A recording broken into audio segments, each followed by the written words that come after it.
Welcome to Lavender Villa. My name is Mary. I host here in Lavender. This is 2-bedroom.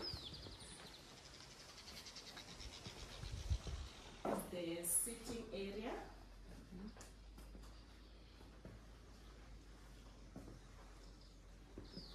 We have fireplace. Wow. You put firewood here. And also you can bake through here, and it's about 200 degrees. Ah. Yes, you can bake through here. You can see the difference here. It's about 200 degrees. Wow. So it's like a wood oven. Yeah, it's a wood oven. Wow. Yes, yes.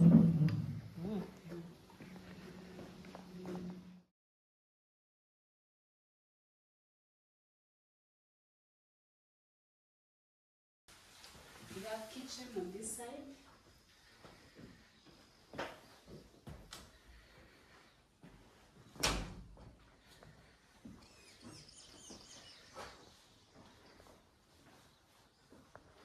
So this is the first bedroom.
you.